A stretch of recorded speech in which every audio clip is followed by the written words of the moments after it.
Assalamualaikum warahmatullahi wabarakatuh. Anak-anak, kita bertemu dalam pembelajaran hari ini. Sebelum pembelajaran mata pelajaran prakarya hari ini, marilah kita berdoa menurut keyakinan kita masing-masing. Kita berdoa mulai. Selesai.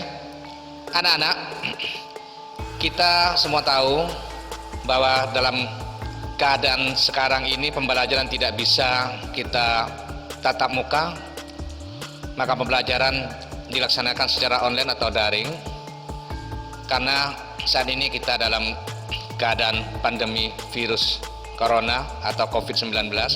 Semoga anak-anak semuanya tetap sehat walafiat dan jaga kesehatan diri. Ikuti protokol kesehatan yang sudah ditetapkan oleh pemerintah. Anak-anak, hari ini mata pelajaran prakarya, anak-anak akan dibawa untuk belajar berkreasi, di mana materi pada hari ini yang akan saya sampaikan ini adalah materi kerajinan bahan lunak. Semoga anak-anak nanti dalam pembelajaran ini dapat mengikuti dengan seksama dan dapat melaksanakan semua apa yang saya sampaikan dan tugas-tugas yang diberikan oleh saya. Anak-anak, sebelum kalian masuk pada pembelajaran, alangkah baiknya anak-anak harus mengisi absensi yang sudah disediakan dalam bentuk form. Baru anak-anak nanti bisa mengikuti tahap demi tahap pelaksanaan pembelajaran prakarya hari ini.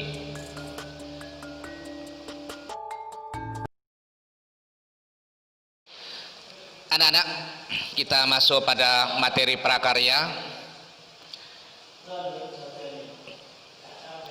Kerajinan bahan lunak. Kerajinan bahan lunak itu anak-anak mungkin sudah membaca di buku paketnya atau LKS yang sudah diberikan oleh sekolah. Semoga anak-anak sudah memahami semuanya, karena kalau sudah kalian membaca materi di buku paket, maka akan mempermudah materi yang akan saya sampaikan. Nah, anak-anak, pada pelajaran prakarya kerajinan bahan lunak ini banyak yang akan kita pelajari, mulai dari prinsip kerajinan bahan lunak, jenis dan karakteristik kerajinan bahan lunak, sampai dengan proses produksi kerajinan bahan lunak.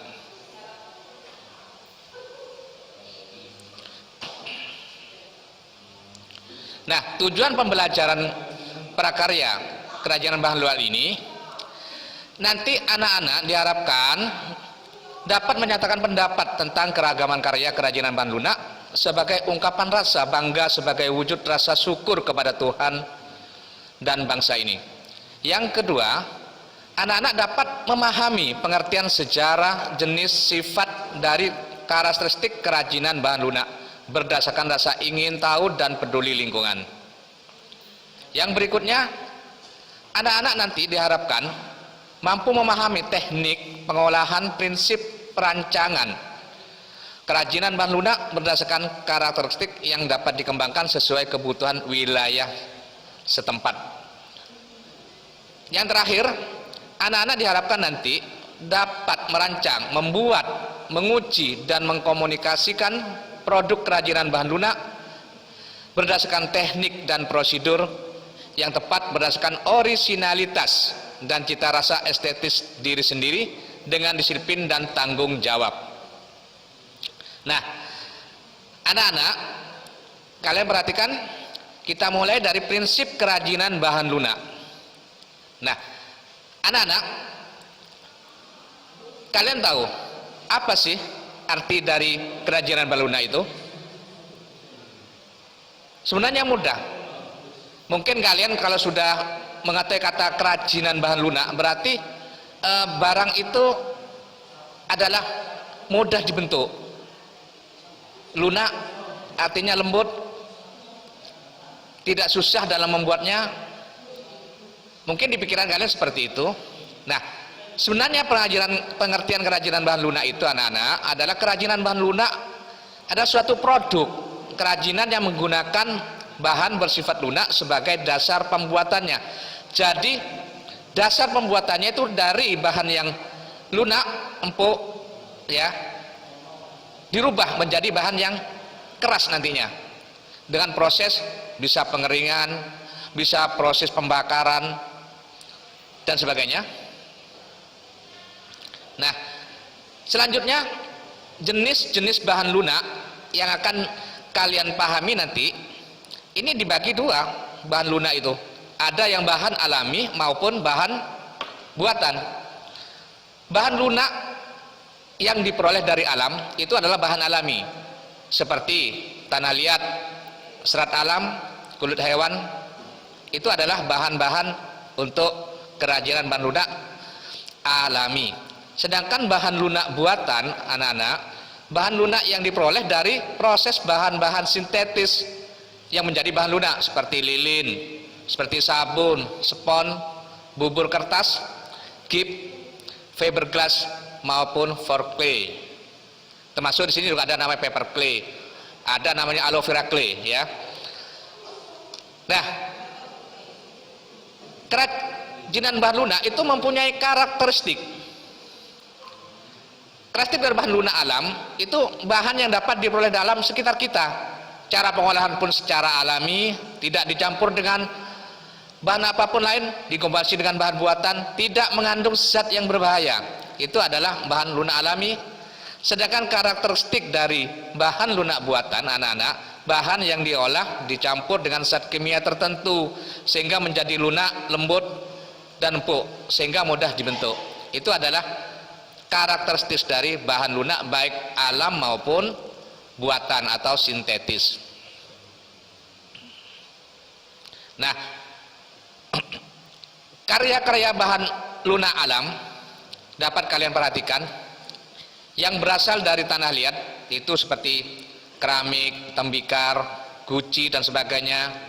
Yang berbahan dari kulit hewan itu seperti tas, sepatu, dompet, ikat pinggang. Dari bahan enceng gondok itu bisa bersih keranjang, bisa berarti tempat tisu, ya bisa nampan dan sebagainya, bisa tas juga bisa dari enceng gondok. Dan ada yang dari serat nanas juga sama. Proses pembuatannya nanti itu sama. Bisa dijadikan tas, bisa dijadikan tempat tisu dan sebagainya. Sedangkan bahan lunak buatan anak-anak, bahan buatan ini contohnya seperti sabun, lilin. Lilin itu macam-macam, nanti bisa lilin hias, bisa lilin aromaterapi. Kadang ada lilin yang diukir seperti proses pembuatan pada sabun. Ada polimer clay, ada fiberglass yang campurannya dari bahan resin dan katalis. Nah, anak-anak, proses pembuatan bahan lunak itu mempunyai syarat-syarat dalam perancangannya. Kenapa harus begitu? Karena pembuatan kerajinan bahan lunak ini termasuk seni terapan. Karena kalau seni terapan itu harus memenuhi 5 kriteria yang harus dimiliki. Yang pertama itu adalah utility atau kegunaan, manfaat. Berguna apa enggak barang yang dibuat itu? Comfortable, artinya nyaman, kenyamanan. Apakah nyaman dipakai, digunakan dan sebagainya. Flexibility adalah keluasan. Sedangkan berikutnya adalah safety atau keamanan. Jadi barang yang dibuat itu harus punya keamanan waktu dipakai dan sebagainya, sehingga tidak menimbulkan hal-hal yang tidak baik dan membahayakan. Itu termasuk salah satu syarat perancangan dalam karya. Yang terakhir adalah karya itu pasti harus memiliki namanya estetika atau estetik atau keindahan, sehingga bisa menarik orang lain untuk membeli, untuk mengapresiasi dan sebagainya. Itu ada 5 syarat-syarat yang harus syarat-syarat yang harus dimiliki oleh seorang perancang dalam membuat kerajinan bahan lunak. Anak-anak, bahan dan alat kerajinan keramik kita mulai dari bahan alami. Kerajinan keramik itu bahannya itu utamanya adalah tanah liat. Sedangkan alatnya itu dikenal dengan butsir. Mungkin kalian pernah mempelajari di pelajaran seni budaya, mungkin ada ya. Itu namanya butsir, dengan tekniknya adalah teknik butsir namanya ya. Mengurangi bentuk ya. Itu butsir. Ada tali pemotong, biasanya digunakan untuk motong dari tanah liat. Terus ada handwell atau meja putar. Jadi harus ada meja putar, ada rollnya, ada spon, dan ada tungku pembakaran setelah proses akhir, sehingga nanti dari bahan lunak yang tadi kita buat, kita masukkan pada tungku bakar sehingga hasilnya jadi keras. Nah, teknik pembuatan kerajinan keramik itu banyak tekniknya anak-anak ya. Yang pertama teknik pijit atau tekan. Kalian perhatikan itu ada step by stepnya. Terus ada teknik pilin atau coil. Juga perhatikan itu ada tahap demi tahapan, step by stepnya. Ada teknik lempengan, sama kalian perhatikan itu bagaimana dari proses awalnya sampai akhir. Kalian perhatikan gambar yang saya sajikan ini. Ada teknik cetak, terus ada teknik cor. Kalian perhatikan bagaimana. Kalau teknik cor ini pasti ada tempat cetakannya, beda dengan teknik-teknik sebelumnya. Biasanya kalau teknik cor, namanya teknik cor pasti anak-anak paham, pasti itu dituangkan ya. Ada teknik putar atau teknik putarnya adalah teknik press ya, atau ditekan sehingga hasilnya hanya dua dimensi saja. Nah, anak-anak, bahan dan alat pembuatan kerajinan kulit ini termasuk bahan alami. Itu ada kulit macam-macam ya nak ya. Yang jelas bukan kulit manusia loh nak ya. Jangan dicoba-coba nanti kulit manusia dijadikan bahan kerajinan. Itu bermasalah nanti ya.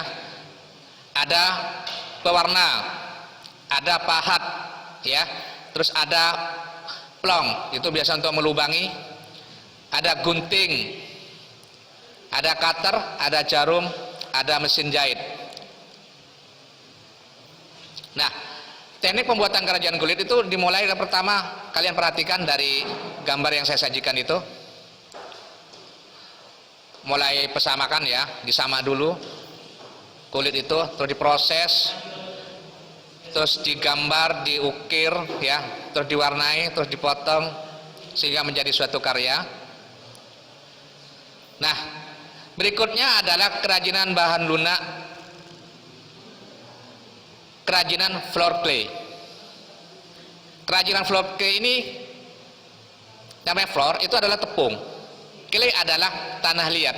Jadi tepung yang dibuat menjadi suatu tanah liat. Seperti tanah liat gitu nah ya. Ini mirip dengan kalau kalian tahu seperti malam.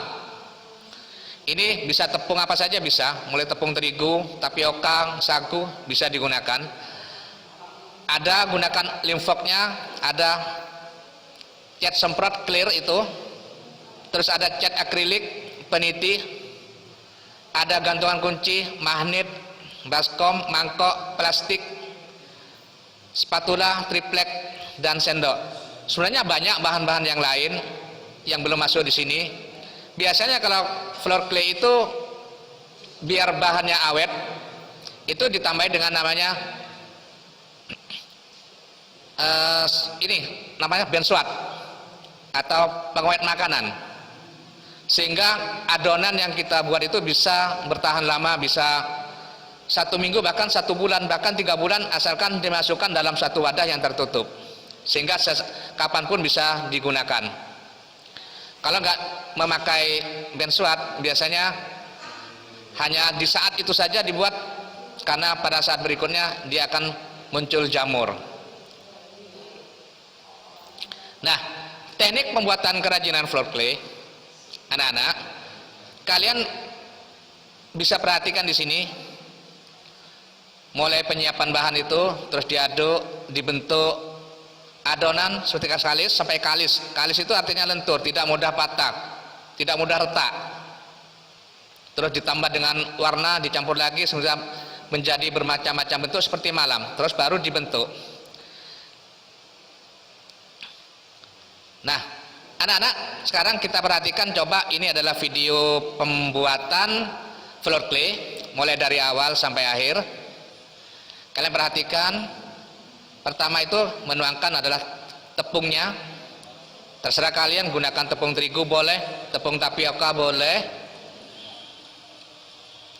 Terus dicampur dengan lem putih, lem PVC ya, polivinil asetat. Apa fungsinya nanti itu? Lemnya itu fungsinya untuk mengeraskan sehingga tidak mudah patah.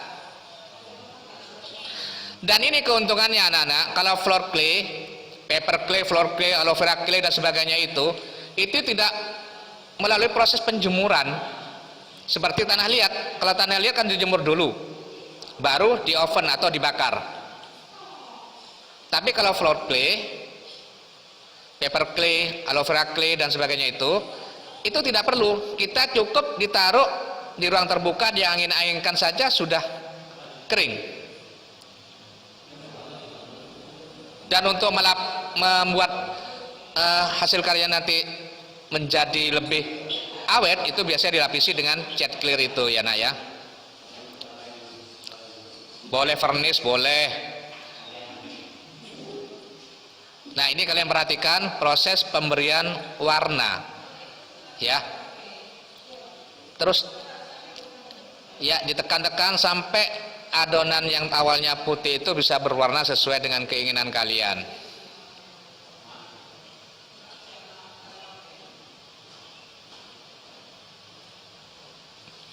Nah, ini proses kalian membentuk bagaimana, seperti kalian membuat malam mainan, seperti malam mainan ya nak ya. Cuma kalau malam mainan itu tidak bisa keras, tapi kalau yang ini bisa keras. Dan ini anak-anak, ini bisa menjadi suatu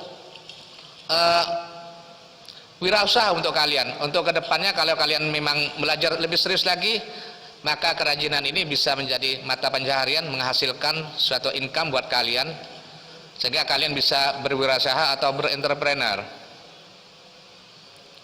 Nah, perhatikan itu bentuk jadinya. Tapi ini bentuk 2 dimensi anak-anak ya. Bisa dibuat 3 dimensi. Kalau 3 dimensi itu biasanya harus ada rangkanya. Kalau kecil-kecil tidak apa-apa. Kalau seperti buah-buahan kecil-kecil itu tidak apa-apa, tapi kalau besar-besar ada rangkanya. Karena kalau tidak begitu akan berat dan juga mudah retak.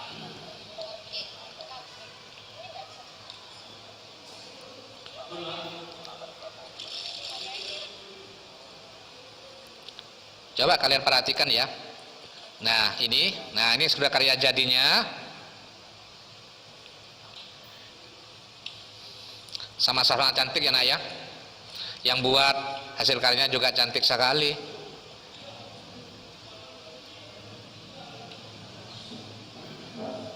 Nah ini tinggal dipasang, diletakkan ya. Ini yang sudah kering, bisa ini nanti bisa ditambah dengan peniti di belakangnya jadi bros, bisa dijadikan untuk hiasan kulkas, dikasih dengan magnet di belakangnya gitu nak ya. Nah ini tempelkan jadi seperti papan nama gitu, ditempelkan di depan pintu atau kamar kalian.